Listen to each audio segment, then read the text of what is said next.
Yeah, so they've done studies showing that you can have a human being in a fasted state and you can expose them to the artificial blue light and they will produce glucose. That In is essence, insane. yeah, in essence, we are photosynthetic. This is what plants do, right? How Yeah, do like they plants. create their, right? Because the sun, they produce the sugars that they need to grow. So we are also, in essence, photosynthetic.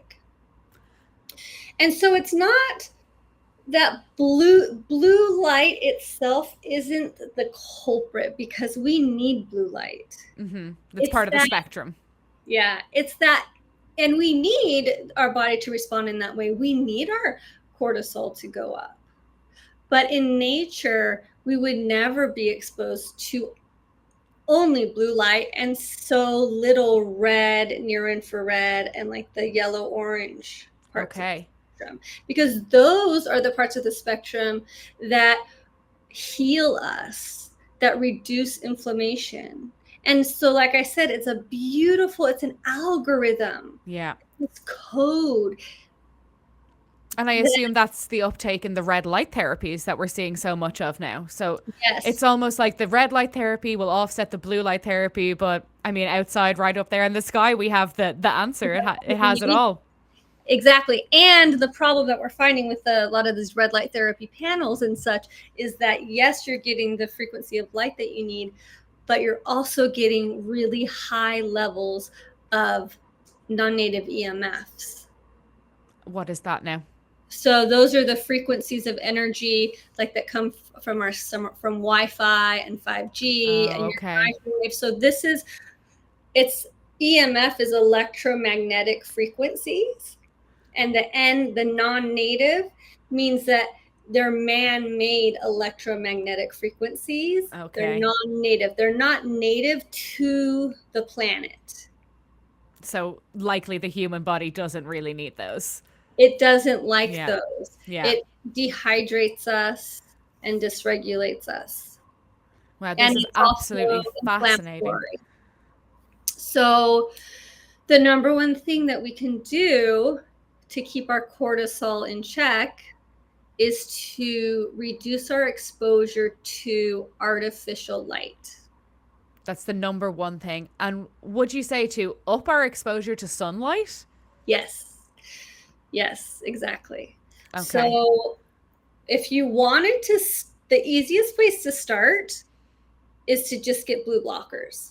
But Yeah. you have to get legitimate blue blockers. So for a while, I was like, oh, yeah, I have my blue blockers, but they still look clear. You have to be able to put your ego aside and put on the real ones, pay the I money like them. I to think get that the they're kind real of fear ones. and loathing in Las Vegas style. I like it.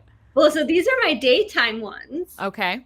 And I'm in my office right now, and I don't have any doors open, and so I'm wearing this because even sunlight that comes through the glass, once it comes through the glass, it's not the full spectrum anymore.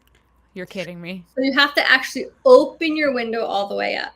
So when I'm not on a podcast, I'll open my door and open my window, and then I can take my glasses Yeah. off. And then as soon as the sun goes down, even if I'm out at a concert or dinner or whatever, I have another pair of glasses that are for nighttime that are red, Wow. Okay. because this is blocking blue light, but not all the blue light. I still need to be alert. It's still the daytime, and I don't want to get tired, and I don't want my melatonin to start. Yeah. Yeah. You Right. don't want to trick your body into thinking that's it. Yeah. But once the sun goes down, it's important to put on the red ones, because you need your melatonin to rise enough so that you can fall asleep, but you need it to rise even more than that so that you can really repair. So while you may think like, oh, well, my melatonin's fine, I can fall asleep just fine, that doesn't mean that your melatonin is getting high enough that you're actually repairing. Okay. We have a system in our brain, it's called the glymphatic system. Okay. not lymph, Glimpse. glymph with Okay. the G. And what the glymphatic system does is we have cerebral spinal fluid in our brain Okay. all the time. When the glymphatic system kicks in while you're sleeping, that cerebral spinal fluid increases by about 80%. Okay. And it goes into all of the little crevices in your brain and it cleans out. It's kind of like a residue that is built up throughout the day from all of the electric, the Exchanges in the body. yeah, all of your neurons firing. So it Yeah. kind of leaves like a little residue. And so when your lymphatic system kicks in, it goes in and it cleans that out so that when you wake up in the morning, you actually feel refreshed. You feel like you can think straight. Wow.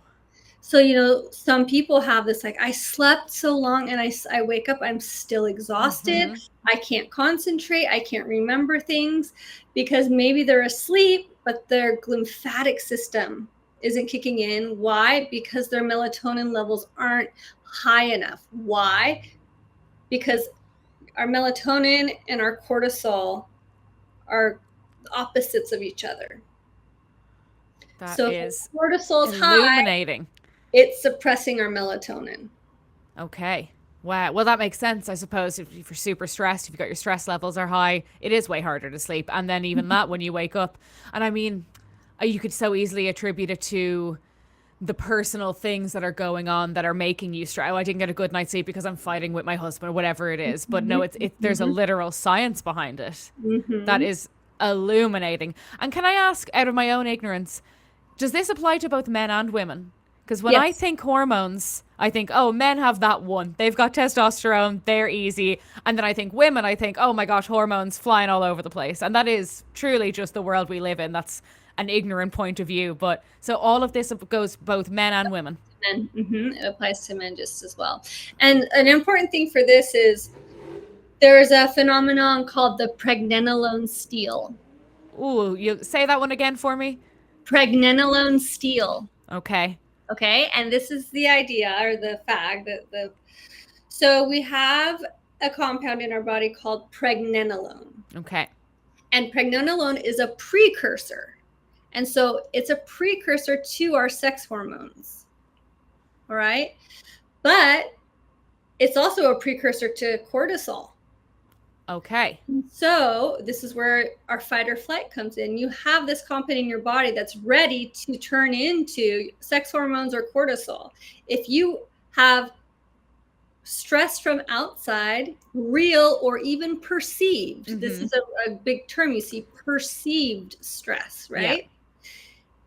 That pregnenolone is always going to choose cortisol Okay. before your sex hormones. Wow. So it's always, your pathways are always going to say, oh, stress, pregnenolone, I'm going to turn into cortisol. Yeah. I'm going to warn her, keep her Yeah. safe. I don't care if you're fertile, because who cares if you're fertile if you're dead? Yeah. Yeah. It's like the caveman mentality. It's like, I'm not Yes. running away from a lion. I'm actually just in traffic. Like, I'm Yeah. cool. Yeah. Yeah. So that's another thing of, the pregnenolone steal. If we are stressed out, then all the pregnenolone that our body has that's ready to turn into those sex hormones is going to turn into cortisol before it will support our other hormones. And how can we affect that ourselves? It doesn't seem like it's something that's the power of positive thought here. It seems like, is there a practical way to help Well, that within the body?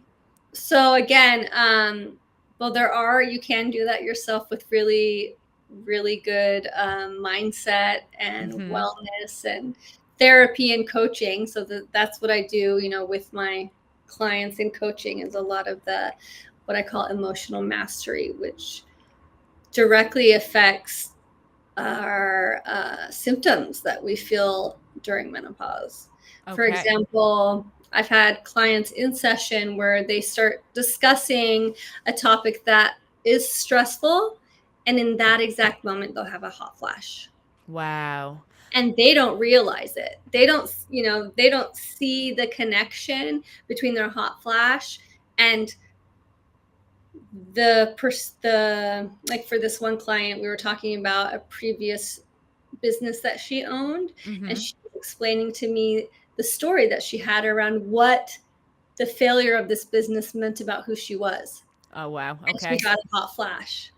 So we finished that out. And we went back, and I said, I noticed you got a hot flash when you were talking about this. Can we go back and discuss that? I'm curious. We started discussing it again. Immediately, a hot flash. Wow. So That it is was so interesting. So it was really interesting to, sit and, okay, like, let's dig into this. Let's dig into this story. Let's dig into the effect that these beliefs that you have, Yeah. how they're affecting your body and your experience of perimenopause. And would that be to say that symptoms like a hot flash are somewhat within our control with the strategies, like you said, that you would use then to kind of be able to, sorry, you put it a lot better than I was going to, not quite regulate your emotions, but kind of Yeah, to be mindful. mindful. Yes, Mm-hmm. absolutely. Yes, for sure. I mean, there are mindfulness strategies, but then there's also, like you said, you had non-caffeinated tea for breakfast this morning. Mm-hmm. Yeah. I've had other clients who they were so addicted to caffeine, drinking caffeine all day. Yeah. Yeah. As soon as they stopped drinking caffeine, their hot flashes went away. I noticed such a difference in not having that first cup in the morning. Like, I always make sure to have water and eat first, and it makes Mm-hmm. such a difference to just how my body feels all day. And I guess I would probably venture a guess at my mood as well. Mm-hmm. Yeah, so there's a direct relationship that we're seeing also between leptin, which is another one of our master hormones, Mm-hmm. and hot flashes. So again, so we have cortisol, then leptin, it's a hormone that's released from our adipose tissue, otherwise known as our fat. Mm-hmm. And what it does is certain times throughout the day, especially in the morning, and then also while you're sleeping, your leptin sends out signals to your hypothalamus in order to let your brain know how much energy, fat, you have stored on your body. Okay. Okay, because your brain wants to know, again, do I have enough energy to survive? When I do consume food, what do I need to do with this food? Wow. Do I So need that to, sends the message to your brain of like almost, do I need a big meal or do I need something? Like, that's how your it body is helps communicating regulate your everything. helps Wow. regulate your hunger, and it helps, like, do I store this fat or can I release this fat? Do I burn the fat that I already have on my body, or, oh shoot, I don't have any fat on my body, so I need to store more? Yeah.